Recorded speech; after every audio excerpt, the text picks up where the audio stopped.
the Para Cave podcast, proudly brought to you by major sponsor Jack's Pale Ale, exclusively available at Parramatta Leisure Club, Shannon Cooney from Glenmore Park Realty, BTZD Clothing, and the official media partner of the Para Cave podcast, the Parramatta Times. And yes, hello and welcome back to another episode of the Para Cave podcast. Troy Warner here, and it is back to a interview with a former player. And look, this former player, I really enjoyed doing this interview with. It was really interesting to hear his rugby league story.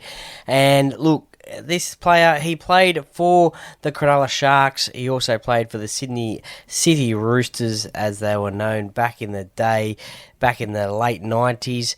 And also over in England, played for the London Broncos and Hull FC.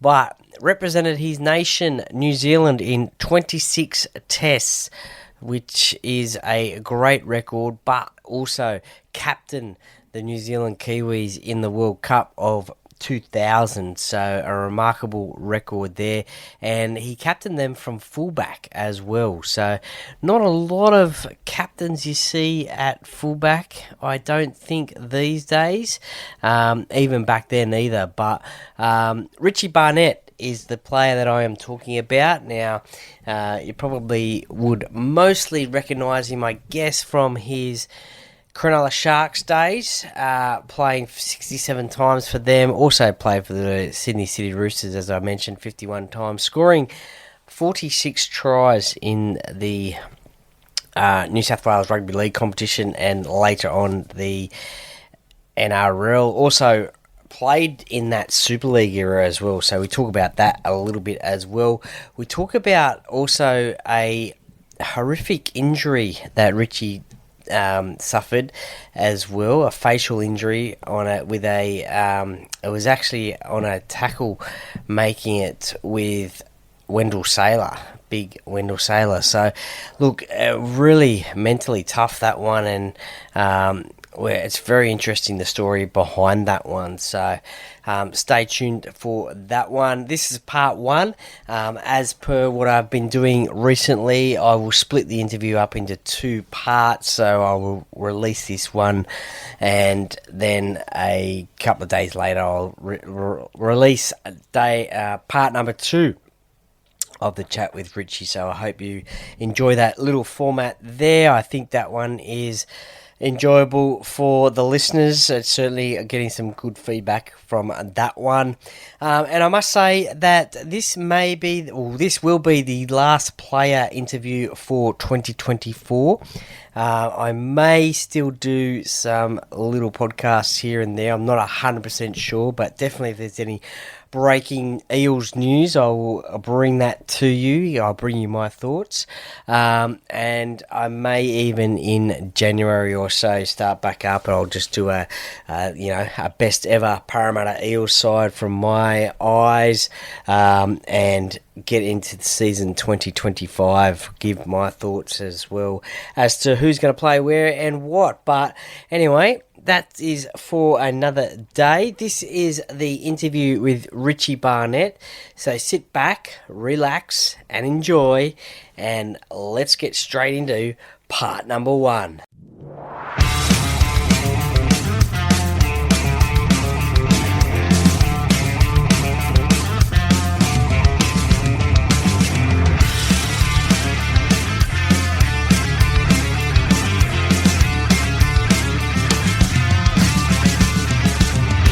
Welcome to another episode of the Para Cave podcast. And now over to your host, Troy Warner, broadcasting live from the world-famous Para Cave. And today on the podcast, I've got a very special guest, one who I watched play his whole career in the NRL and for New Zealand as well, also captain New Zealand as well. And with the Pacific Championships being on at the moment, he was the New Zealand captain in a World Cup once upon a time in 2000, which we'll talk about a little bit later on, but also represented the Sydney Roosters and also played at the Cronulla Sharks as well. Welcome to the Para Cave podcast, Mr Richie Barnett. Well, good, mate. Good to have you, Troy. No worries. Thank you very much for joining me. Where did a young Richie Barnett grow up, and what was life like as a kid, and what sports did you get involved in? Yeah, so I lived in Auckland, east of Auckland. I started my career in rugby union. Okay, yeah. My brothers and my dad, we all played in the same team, and my dad was the coach at the time. We played every sport. I played basketball, touch footy, softball. I did wrestling for a number of times. I was boxing as well. Yeah, I did wrestling way back in the day. I love cricket. We were named after cricketers, actually, West Indian cricketers. Okay. Interesting enough. Rugby league came in my sort of life at around 11 years of age. Yeah, so there was a variety of different. I loved every sport. Nice. I'm guessing, would it have been Richie Richardson by any chance? No. No? It was Rowan. My middle name's Rowan, so they named our middle name after Rowan Kaihard. Okay. Kaihard. So he was obviously a 60s batsman. My brother was Wesley Winfield and Gary Garfield. Okay, yes, Garfield Savers there, sir, I should say actually. Yeah. Now, how did rugby league come into your life? When did you discover that? You mentioned there 11 years of age, was that right? Yeah, it was 11 years of age. It was there was a field that we used to play rugby union at, and just across the way I saw league played, and I was curious. So I jumped in with a few mates, and I really enjoyed it. I was obviously a outside back at the time, but I started playing back row, and I just loved the fact you could get yourself involved in the game. Yeah, I love the fact that you could, particularly in the back row, you're having to work extra time, and I love that feeling of coming off absolutely knackered, doing a fair dinkum day's work, and walking off going, that was great. So I guess, and I spent about a couple of years, or 3 or 4 years in league, and I absolutely loved it. I returned back to union with a whole bunch of my mates at around 18, 19 at the time. Okay. And I stayed in rugby for a while. I started to get a bit bored around that time because we kicked a lot around that period of time, and it didn't suit the style of game I wanted to. So I got a call from someone, Hardy Clark here, who I was playing touch with, and he said, why don't you come and play Prems for Otahu Rugby League? Okay. And I jumped straight into it, had about 2 years there, and I got picked up from Cronulla within those 2 years, so it was pretty quick. Now, with playing all those sports as a kid, and predominantly rugby union, did you follow rugby league at the time? Was there much rugby league shown in New Zealand? And did you follow a team or players? Yeah, at the age of 12, I wanted to. My goal was to play NRL because of the Winfield Cup back then. I absolutely loved how they marketed it, and it just seemed like an attractive sport. It suited my style as well at the time, but I had a goal and a dream very early on that I wanted to play rugby league as a living. And basically all of my walls in my room at the age of 12, I had pretty much all the league size from the Rugby League Weekly. Oh, yes. I basically passed it on every part of that wall would have sides like, I guess, I followed guys like Mal Meninga and Mark Graham, Hugh McGahn. I used to love the 80s in Parramatta. Okay, I was a great fan of the 80s side. And so I had Arthur Beetson on the wall. Funny enough, he was the guy that called me up to play for the Cronulla Sharks at the time in '93.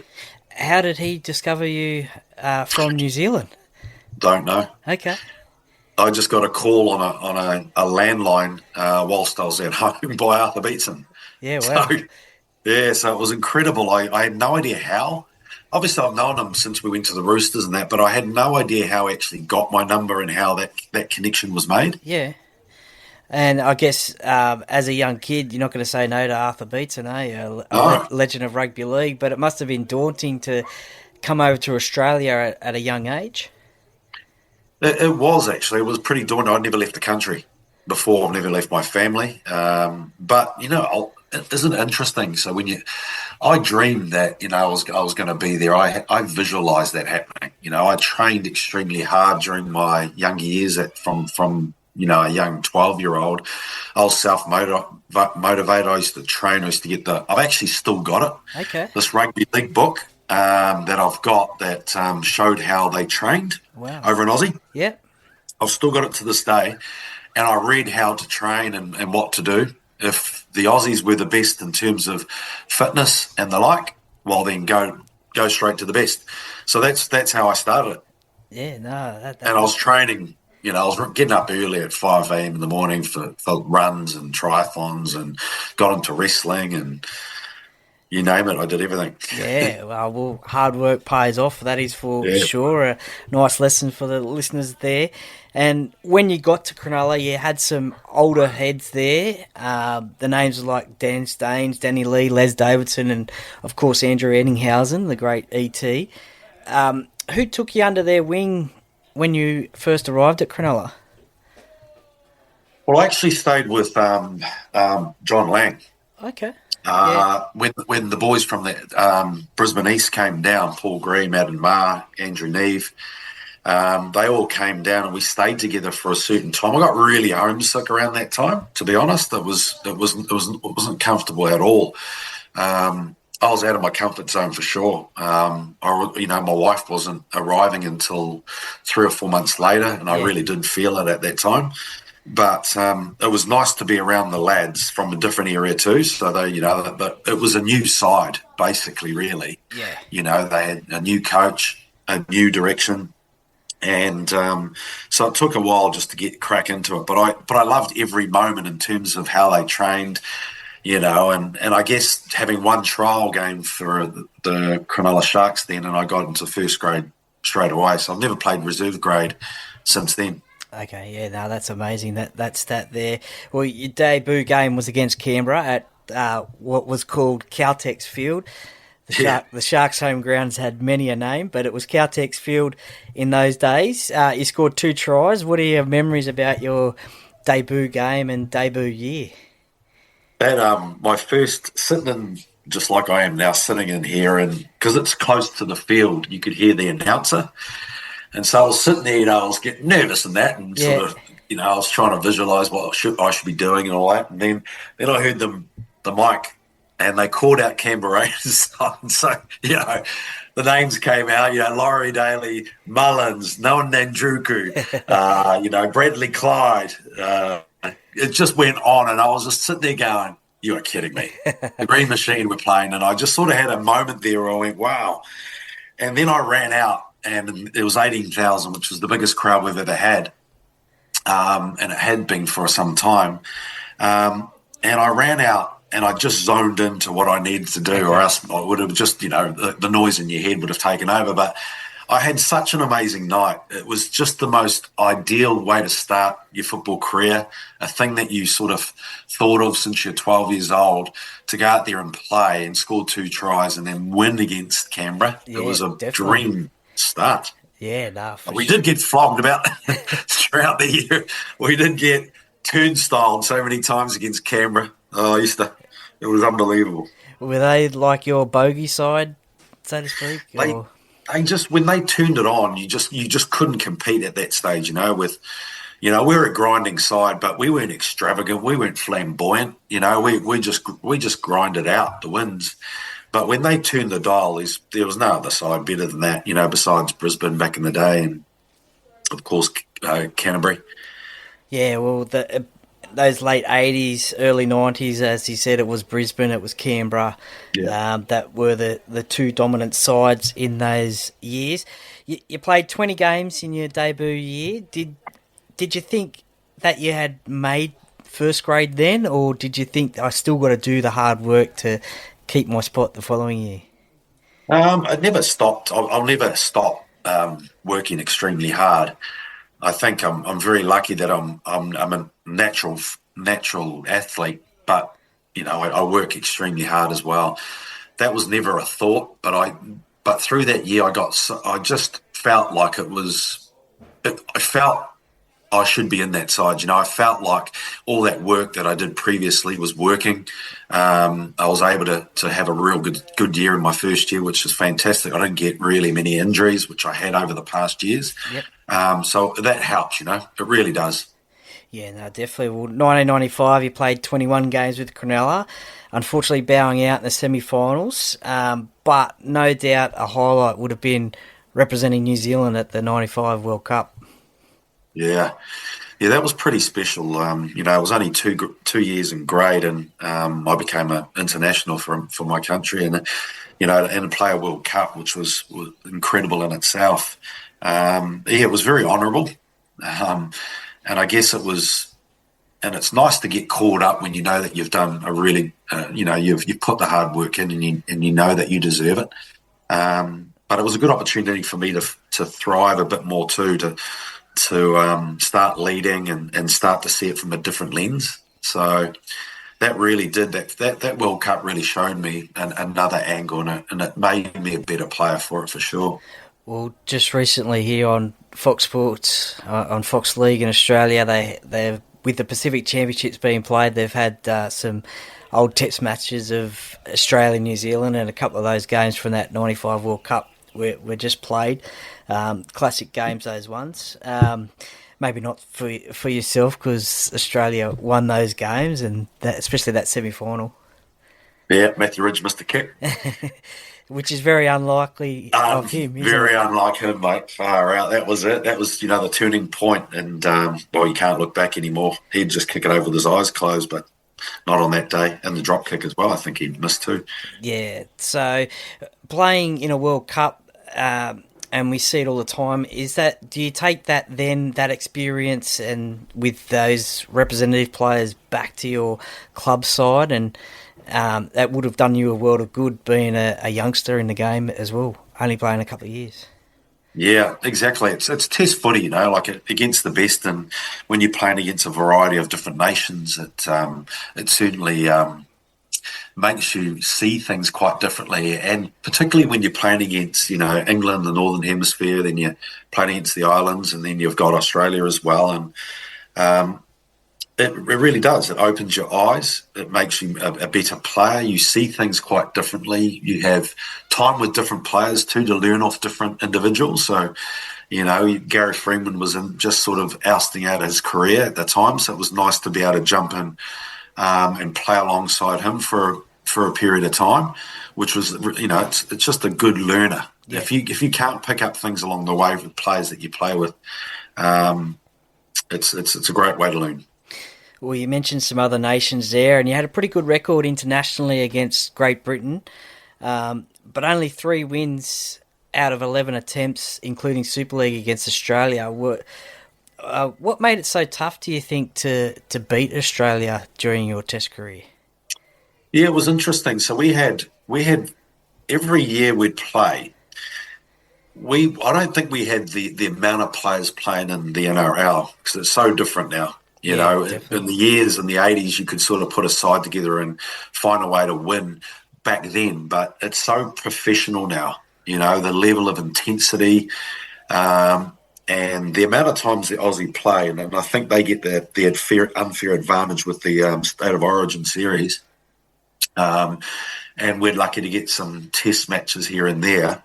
But what we did have is a very lean amount of resources to grab a hold of. We'd often utilise guys from England, yep. And if they were injured, then we'd have a makeshift centre playing at 5'8", and if someone's injured, which most of the time they would be, or they'd get done prior to a test match, we'd just be too trim. We probably saw that with the amount of injuries that we had just currently. Where we've got Chance playing at number 6, Yeah. I know that we've got a different amount of players now. That's why we're getting so much better and closer. Hence the 30-0 win last year. We had that side was incredible. Yeah. Unfortunately, we couldn't replicate it this year because of the amount of injuries we've got now. But we're certainly knocking on the door now. Yeah, no, that is for sure. And just talking about the amount of test matches, back in the day when you were representing New Zealand, there was the Anzac test matches in Yeah. the middle of the year.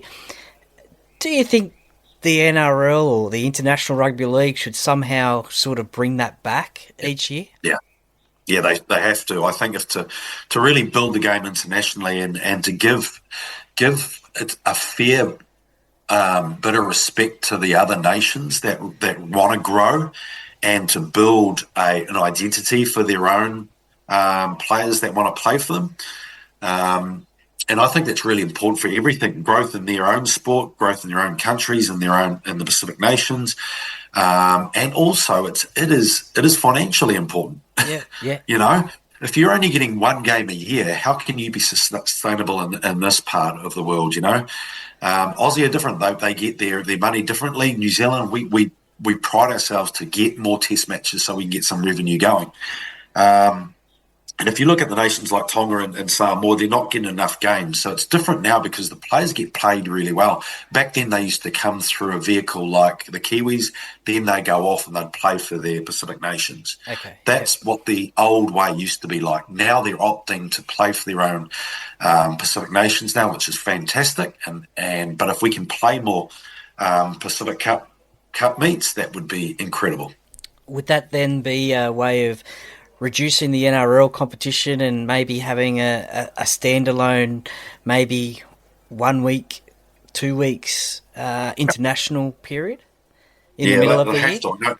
Yeah, it's an interesting one because they have to manage the extra side they're going to bring in. I think is it next year or the year after, you know, and that's just going to put more pressure on it. So it's looking like it's going to be again a difficult decision they're going to have to make, you know, and we're hoping that they make the decision based on the good for everybody concerned. The NRL are very important to it all, but international football needs to live as well. You know, we've got to find a way. We have to. Yeah, no, definitely. I think Adam Blair's on the same page as well. He was calling for the Anzac Day test or Anzac test to be coming back as well. So I'd love to see. It's the obvious and most important day, right, for both countries. So you've got to honour that and say, let's get back to that and use that as a leverage in. Yeah, well, the way that the NRL do it these days, obviously there's St George and Eastern Suburbs, or the Roosters that play, and I think Melbourne and the Warriors also play as well. I mean, that is great, but there's not a massive amount of New Zealand representation in those sides. No. There is a sprinkling, but not a great. And the brilliant thing about that is that we're getting so close now, and it's becoming so competitive that could be such an empowering product. You know, currently, just what we've seen in the last year or two, it is prime time to get these sides together to play one of those tests at least during the year that really fire it up, because it could really. I think it would just really work now. The timing's right. Yeah, no, 100%. Unfortunately, in one of those Anzac tests in 2000, you suffered severe facial fractures whilst trying to tackle Wendell Saylor. 10 plates inserted into your skull. I mean, how did you get through that tough period? I mean, that's amazing. Yeah, that was a tough period. That was probably one of the most difficult parts of my life to come through, obviously, with my partner and not knowing. Firstly, it was very traumatic. I was in intensive care for 7 days, so I had a tracheotomy.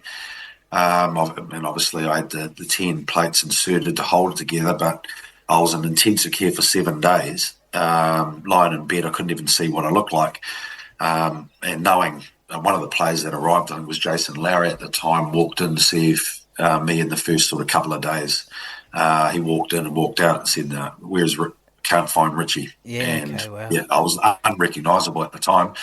So then everything became uncertain. What am I going to do next? Am I ever going to play again? But to be honest, I was just focusing on getting through one each, a day at a time, because it was so painful. Even with morphine injected, it was really testing me big time.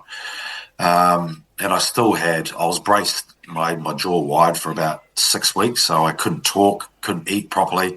So I lost so much weight. So I was a skeleton of oneself. Wow. So I was just going through all the emotional roller coaster rides you would. No one sort of really, the Roosters never really realised how bad it was, because they didn't really come to see me, because they just thought I was recovering and that, but they didn't really see it. Okay. So they didn't realise the extent of it. and I was just clearly just trying to get through each day. But yeah, that was the recovery, mate. It took me 7 or 8 months to recover and to play it. Obviously, I ended up making a call that I'd play the World Cup at the end of the year. Yeah, I mean that is amazing, and that must just be. Was it a head clash with Rendell? Yeah, it was. So he basically, we were going for the ball. I was trying to stop him, and basically his top of his forehead hit me right across the softest part of my nose, just like basically someone getting a baseball bat and whacking it across your face and just crumbled it. It was a freak accident. It was, just one of those things in life that you just millimeters of making something. Yeah, it just shows you how hard Wendell's head is then, doesn't it? Exactly. But as you mentioned there, unfortunately you had that incident, but then you missed the grand final in 2000 with the Roosters, but then you did do something that was absolutely amazing and captain New Zealand in the World Cup. That must have been an amazing feeling, having known what you'd gone through 6, 7, 8 months ago. Yeah, it was. It was very reflective time after that because obviously going through physically, I was probably in the best shape I've ever been in, and it was probably because of all the challenge and the trauma I went through. So physically, I was kicking ass. I got to say, I was really pushing the boundary in terms of the trainings and I think the trainings we're having during the year leading up to it. I was busting all scores and the fitnesses. But what I didn't realise leading up to the World Cup is what was going through emotionally. Okay. Like I needed some help in terms of dealing with the what-ifs. So a lot of forward thinking I was thinking about at the time. And I didn't really understand that. And I didn't know there was support. I didn't realise if there was psychologists out there, that didn't even come into our realm. We just got through life as it was, right? If I had help on that, it would have really eased the amount of stress that I had going through that, because I was a captain and I was returning after a really horrific injury. And so the pressure was really on. I didn't sleep for about a week or two prior to that game. Yeah, wow. And I was just glad to get through that first game. I think I ended up scoring 2 tries. It must be a 2-try thing with me. I come back, scored 2 tries, got the player of the match, I think, against Lebanon. In most horrific conditions. It was the coldest day I think I've ever played on. And then obviously through the whole tournament, it was still testing me. I was still getting, the pressure was just mounting all the time. I didn't realise all that stress that plays in it when you're absorbing it and living with it. I had no idea about that. But what I did understand is that I was feeling it, and I just wanted to get through each game as it was. We won, obviously we lost the final against Australia, but when I look back, and I really crumbled at the end of it, I was just depleted. But what I did see is that I got through something, and I was glad that someone picked me up. So I went to London Broncos. I got picked up for 2 years there, and so it really just went far out. What if I just said I wasn't ever going to play again, or if I listened to the critics to say that I should never play? I would never have played those next 2 to 4 years. Yeah, and that would have been sad.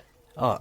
Yeah, definitely. I mean, you would have missed out on playing for New Zealand again and being captain and at a World Cup as well, and a World Cup final as well, which is a massive honour. And speaking about a World Cup final, the captain after yourself for New Zealand was Nathan Cayless, and being a Parramatta fan myself,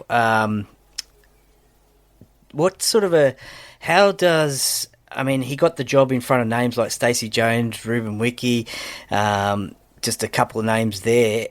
What does that say to you about him at such a young age, to get that captaincy of New Zealand at that young age? Yeah, and particularly he played a lot of his football over in Australia. It just speaks volumes of the type of character he is. He's clearly an analytical thinker. He's tough. He's got a massive motor on it, so he's not shirking of stuff. So you don't lead a team without doing all the detailed stuff. He's a very good communicator. He leads by example, and he's just got a wealth of knowledge there. His IQ is obviously clearly way ahead. So I guess that's why Nath, and he's just a good bugger. Yeah, he is. just a good bugger. He's an outstanding player too, might add. Yeah, no, he definitely is, and still involved today with the New Zealand side. Yes. 26 tests for New Zealand. What's your favourite memory of playing for the Kiwis?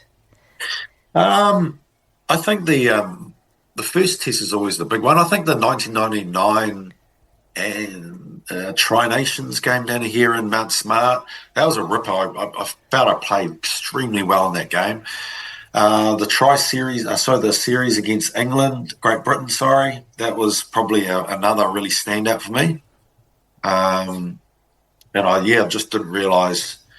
You forget, Yeah, and I've only seen highlights, and you forget what you did. What I'm really grateful for is, when I went over to watch the Warriors play the Sharks, and when you just forget stuff. But I was with Matty Rogers and David Peachy. Yep. And we're talking about it. We're going, you know what we did? We transformed the way we move the ball and crossing over and turning people under. And we developed the style. We also developed the fact that we jumped for the ball and contested. I think me, Matty, and Peachy did that extremely well. I think we pioneered that to a whole new level, I reckon. We talked about it, and I just said, and those times we go, wow, those guys were an incredibly gifted players, I'm very glad I played with those guys. And, of course, Matthew Ridge and Sean Hoppy were my back three, and we worked extremely well together as well.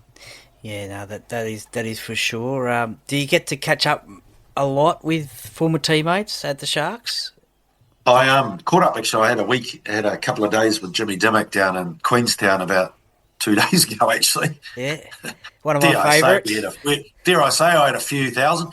But we were there with Jimmy, and oh my goodness, we're good mates, and it was nice to catch up with him in New Zealand. So because you guys played at the London Broncos together. Yeah, we did. Yeah. We were good mates, and we played together for a while there, and it was pretty easy when you got someone to play off the number 6 jersey. It's quite nice. Nah, one of my favourite players, Jimmy Dimmock. That's for sure. Nice. 1995, Super League starts to come around, and players I speak to during that time, I always ask them, was that a difficult time for yourself, or were you just keen to stay with the club that you're at and just do whatever they did?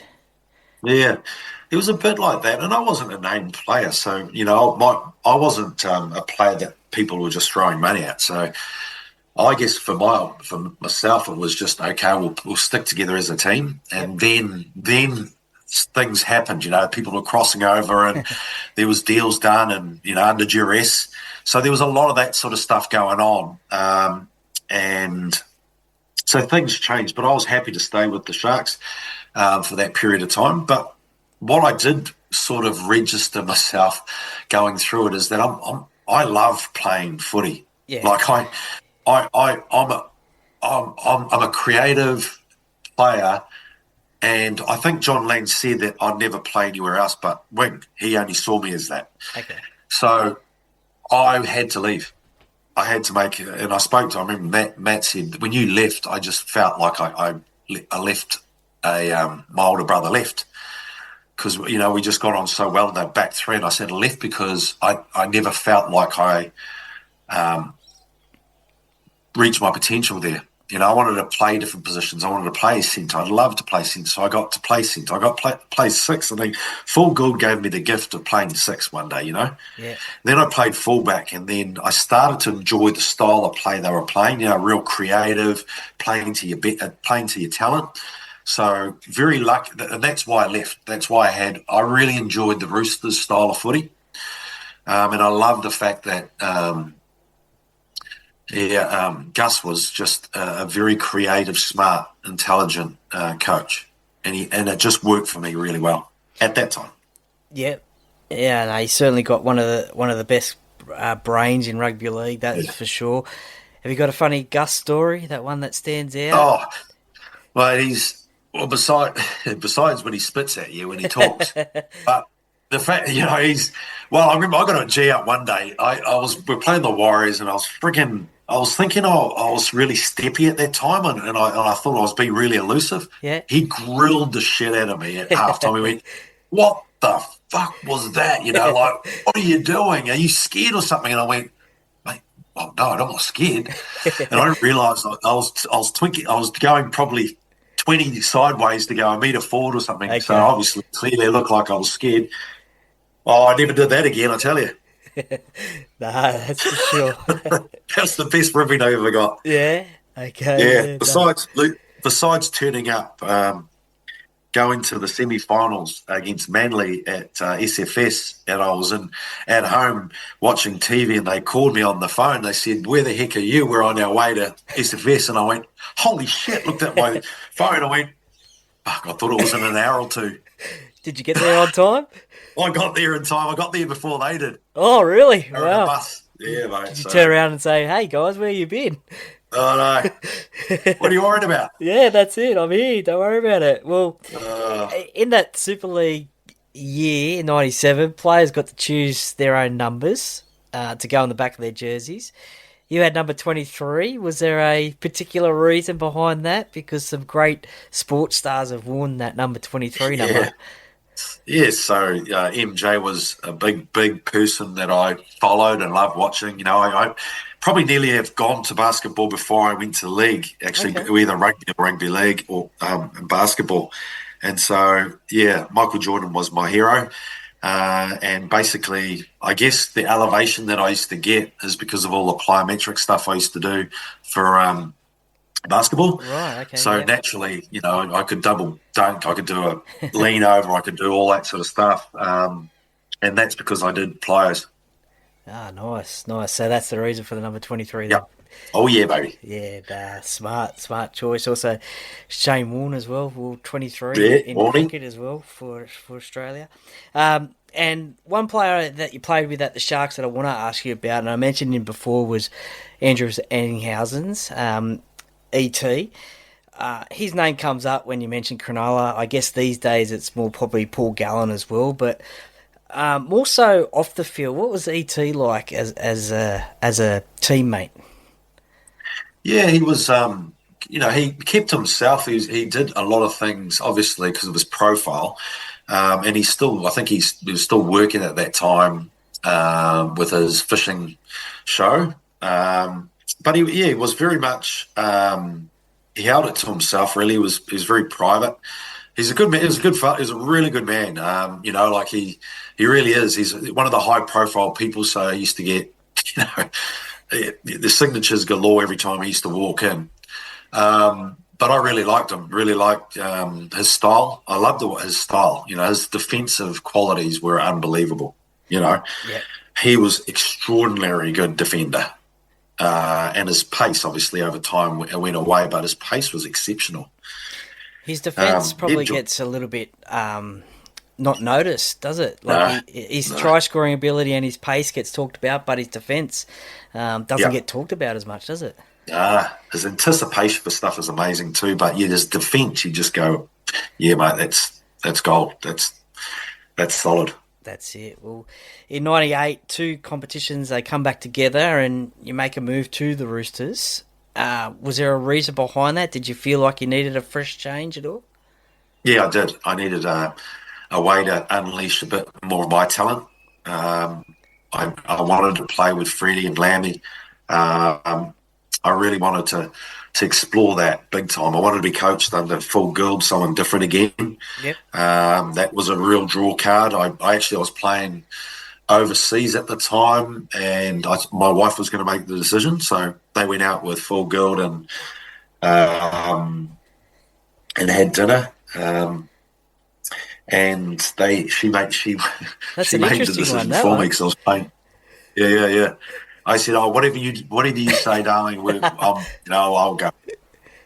So, yeah, it was interesting. Yeah, that is definitely an interesting. You know what? I actually freaking loved it every moment of playing there. But I just love the style. I love what Gus would construct, how we'd construct the game plan that suited us the best. I love the fact when he gave me the opportunity to play number 6, and he said, "Don't worry after pass, mate. You just run the holes. We'll get someone else to pass. We'll get Fletch to do some work on that left-hand side. You just run and chop on those holes." And exactly what I did, and it made me feel very good about myself. Yeah. It just catapulted my confidence about who I was as a player. And obviously when someone gives confidence to know that you can do a job at a position you never played, skyrockets, Dylan, how you going, mate? Are you a Para Cave podcast listener? I am, bro. It's a great podcast. Everyone tune in. Go Para. Hello, Paracave podcast listeners. My name is Shannon Cooney from Glenmore Park Realty and long-term sponsor of the Paracave podcast. If you're looking to sell your property or buy, or just curious to know what your property is worth in today's market, give me a call today on 0421 588 445.